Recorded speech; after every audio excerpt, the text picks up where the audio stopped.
बिस्मिल्लाहिर्रहमानिर्रहीम, अस्सलाम वालेकुम। दोस्तों, आज के प्रोग्राम में खुश आमदीद। आज का जो हमारा टॉपिक है वो है तालीम और रोज़गार साथ साथ। पाकिस्तान में एक बड़ा मसला चल रहा है कि ज़्यादातर अवाम जो है वो तालीम के ख़िलाफ़ हैं और बिज़नेस को प्रमोट कर रहे हैं और ये नहीं जानते कि आज के दौर में तालीम की कितनी अहमियत है। तालीम के बिना कुछ भी मुमकिन नहीं है। दोस्तों, आज के पॉडकास्ट में जो हमारा मेहमान है वो है शाफात भाई। शाफात भाई से जानेंगे कि मुल्क पाकिस्तान में बहुत सारे लोग एजुकेशन को नहीं मानते, सिर्फ इतने तक मानते हैं कि वो स्टूडेंट्स को अपना नाम लिखना तक आता हो और वो कुछ पढ़ना आता हो। तो जानते हैं शाफात भाई। बिस्मिल्लाहिर्रहमानिर्रहीम। जो आपने मौजू छेड़ी है ये मेरे ख्याल में अमूमन हर किसी के जहन में, आजकल के नौजवान नस्ल के जहन में यही सवालात गर्दनशीन होते हैं, आते रहते हैं और हमारे जो सबसे बड़े मसाइल है उन्हीं में भी यही शुमार होता है। ये एक जो अहम पॉइंट है। सबसे पहले मैं अपने आज के पॉडकास्ट का आगाज़ एक अल्लामा मोहम्मद इकबाल के एक शेर से करना चाहूँगा जो कि यूँ है: उस कौम को शमशीर की हाजत नहीं रहती और जिसके जवानों की हुदी सूरत फौलाद। अगले मिसरे में फिर फरमाते हैं कि शाहीन कभी परवाज से टक्कर नहीं गिरता, शाहीन कभी परवाज से टक्कर नहीं गिरता, और दम है अगर तू तो नहीं खतरे उफ्ताद। तो अल्लामा मोहम्मद इकबाल ने अपने आने वाली नस्ल के लिए, जो कि जनरेशन है पाकिस्तान के नौजवानों को, एक शाहीन की सिफत उनमें देखी है।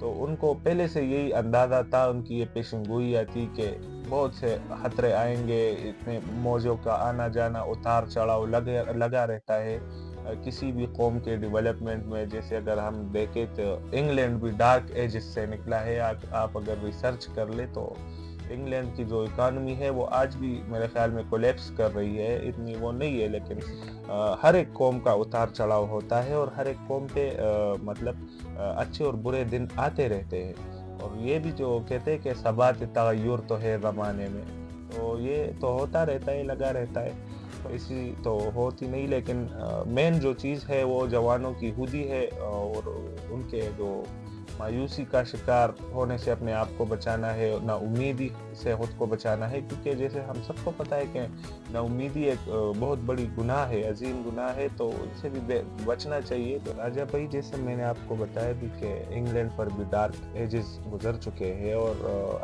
आज भी उनकी इकोनॉमी कोलैप्स कर रही है, तो ऐसे अक़वाम पर उतार चढ़ाव लगा रहता है। और बिल्कुल, देखो शाफात भाई, ऐसा है कि बहुत सारे लोगों का ख्याल ये है कि मुल्क से तकरीबन पहले रिशू के मुताबिक 4 लाख इंजीनियर मुल्क से बाहर चले गए थे।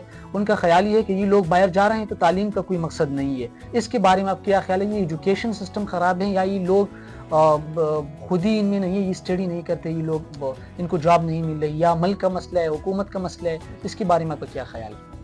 तो जैसे मैंने पहले भी अल्लामा मोहम्मद इकबाल के शेर में फरमाया कि उस कौम को शमशीर की हाजत नहीं रहती हो जिसके जवानों की खुदी सूरत फौलाद। तो आजकल जो अगर हमारे नौजवान लड़के हैं वो बाहर जा रहे हैं तो उधर भी वो तो काम ही कर रहे हैं ना। ये सिर्फ ऐसी बात तो नहीं है कि उधर जाके उनको प्लेट में निवाला मिल रहा है, नहीं, काम तो आपने हर जगह पे करना है, लेकिन आपने ये सोचना है कि जो काम मैं बाहर कर रहा हूँ ये मैं अपने मुल्क में करूँगा तो मुझे और मेरी कौम को भी फ़ायदा पहुँचेगा, और जो मैं तरक्की के काम है मैं अपने मुल्क के लिए पहले करूँ, बाद में जाके फिर मैं पूरी दुनिया के बारे में सोचूँ ना।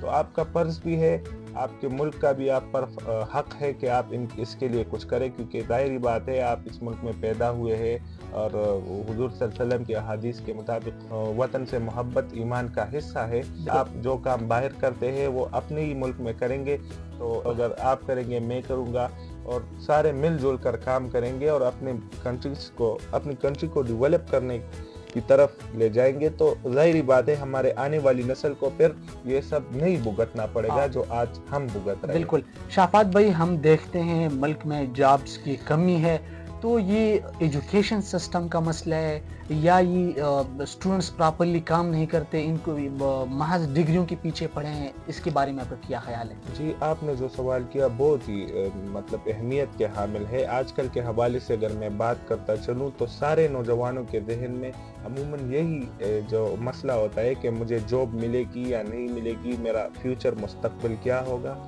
حالانکہ ہمارے اس میں ہمارے بیک گراؤنڈ کا بھی کچھ مسئلہ ہے۔ ہمارے گھرانوں میں بھی یہی سکھاتا ہے بچوں کو کہ بس آپ نے بڑے ہو کر پڑھنا ہے اور پڑھنے کے بعد آپ کو جاب ملنی ہے اور آپ نے جاب کرنی ہے۔ اسی طرح تو یہ جو ہماری مینٹیلٹی ہے اس میں بھی کوئی ہے میرے خیال میں، کیونکہ ہم اپنے بچوں کو صرف نوکر بنانا سکھا رہے ہیں، ہم ان کو نوکری کرنا سکھاتے ہیں نا، ہم ان کو تحلیقی بیداری نہیں دے پاتے۔ تو شاید یہی بھی ایک فیکٹر ہے کہ اس کی بنا پر پھر وہ نوجوان مایوسی کا شکار ہوتے ہیں، کیونکہ بچپن سے انہیں جو سپنے دکھائے گئے ہوتے ہیں وہ سچ نہیں ثابت ہوتے۔ اسی طرح لیکن وہ کہتے نا کہ وہ ایک ڈاکٹر اسرار احمد صاحب کا مجھے ایک وہ یاد آتا ہے جملہ کہ hope for the best but be prepared for the worst.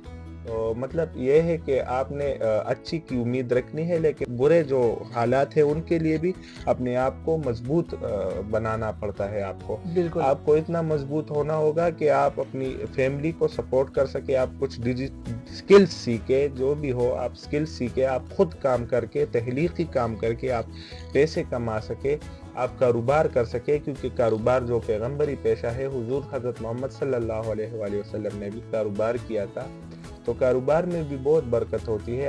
ہمارے جو ماں باپ ہیں صرف بچوں کو نوکری کرنا اور نوکر بنانا سکھاتے ہیں۔ جیسا کہ شافت بھائی آپ نے بتایا کہ بزنس اور تعلیم دونوں ساتھ چل سکتے ہیں اگر کون چاہے، تو آخر میں آج کل کے نوجوانوں کو آپ کیا کہنا چاہو گے؟ ان کو تعلیم کے ساتھ ساتھ روزگار کرنا چاہیے، ان کو نا امیدی نہیں کرنا چاہیے، آخر میں آپ کیا درس دینا چاہتے ہو؟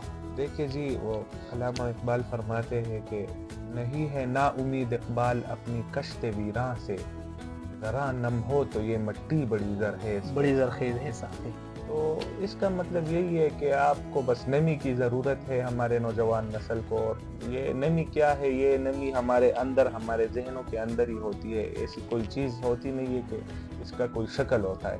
یہ نمی جو ہوتی ہے ہماری ذہنی کیفیت ہوتی ہے، ہمارے خیالات، ہمارے افکار جو ہوتے ہیں مختلف چیزوں کے بارے میں، سوسائٹی کے بارے میں، معاشرے کے بارے میں، یا پیسوں کے حوالے سے، مال و دولت، حرص و دنیا، یہ ان سب کے حوالے سے جو خیالات ہوتے ہیں، یہی جو ہوتی ہے وہ جو علامہ محمد اقبال نے فرمایا ہے۔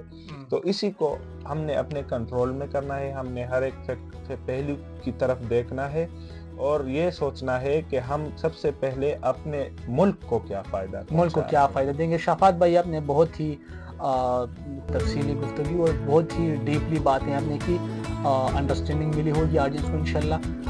آخر میں آپ کے بہت مشکور ہیں، آپ نے اتنی مصروفیت میں سے ہمیں ٹائم دیا۔ اسی میں آپ سے اجازت لینا چاہتے ہیں، آپ لوگوں سے اجازت لینا چاہتے ہیں۔ Thank you so much.